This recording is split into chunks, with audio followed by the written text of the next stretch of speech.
আল্লাহ নবী একদিন বসে আছেন, সাহাবীদেরকে সামনে রেখে তিনি হঠাৎ করে বলছেন, লা জালাসা তারিক, খবরদার কেউ রাস্তাতে বসাবসি করবে না, কেউ বসবে না। সাহাবীরা অবাক, ইয়া রাসূলুল্লাহ রাস্তায় বসবো না মানে? আরে রাস্তায় তো আমাদেরকে বসতেই হয়, রাস্তা আমাদের দোকান, কেনা বেচা, উঠা বসা সবকিছু রাস্তাতে হয়। আরে রাস্তায় যদি না বসে আমাদের জন্য কঠিন হয়ে যাবে, টাফ হয়ে যাবে, এটা তো আমাদের জন্য খুব ভারী হয়ে যাচ্ছে। আল্লাহ নবী তখন বলছে, রাস্তায় বসো না, বসতেই যদি চাও রাস্তার হক রক্ষা করো। সাহাবীরা অবাক, ইয়া রাসূলুল্লাহ রাস্তার হক? রাস্তা তো জড় পদার্থ, ইট দিল পাথর দিয়ে তৈরি।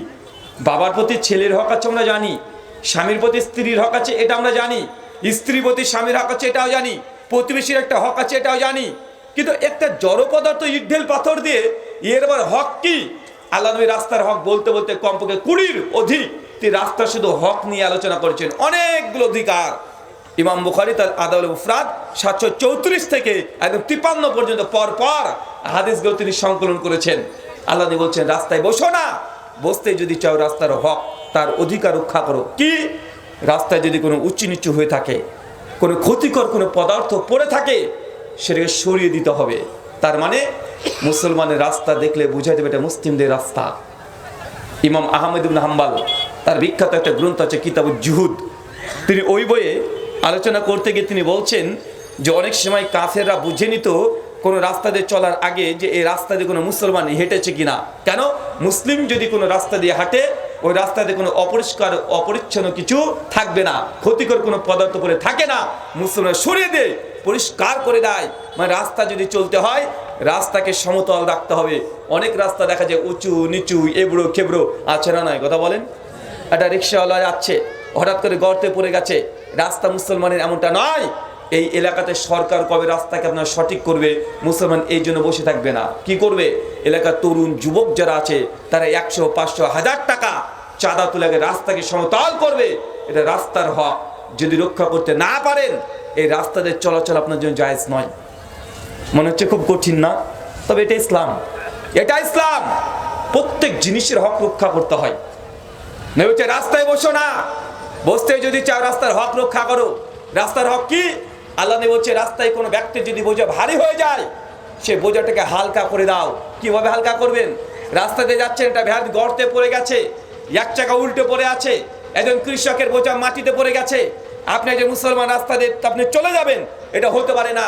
যদি দেখেন কিরকম বিপদগ্রস্ত হয়েছে, সমস্যা তার বোঝাটাকে তার মাথাতে তুলে দেওয়া, বা ভ্যানটা পড়ে গেছে তাকে ঠেলে তুলে দেওয়া, এটা রাস্তার হক।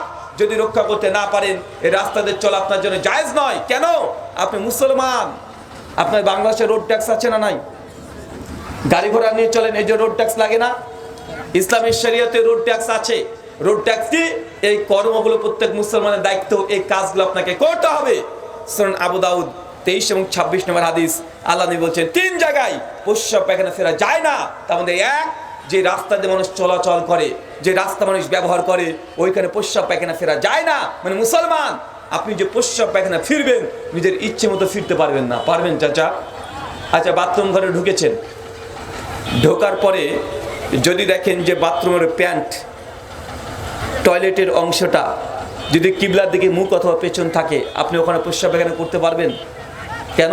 আপনি মুসলমান। এদের হিন্দু বা খ্রিস্টানের এতগুলো বিধান নাই, আছে নাকি? তাদের নাই। বাথরুমে ঢুকেছেন, হঠাৎ করে হাঁচি চলে এসেছে, হাঁচি আসলে কি বলতে হয়?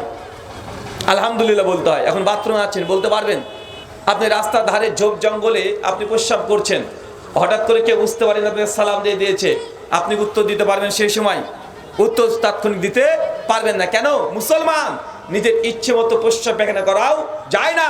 মুসলমান, আপনি এমনি স্বাভাবিকভাবে দাঁড়িয়ে প্রস্রাব করতে পারবেন? দাঁড়িয়ে প্রস্রাব করতে স্বাভাবিকভাবে পারবেন না। বিপদে যদি পড়েন সেক্ষেত্রে প্রস্রাব করতে পারেন, কিন্তু স্বাভাবিক পরিস্থিতিতে করা যায় না। নবী বলছেন 3 জায়গায় প্রস্রাব পায়খানা করা যায় না।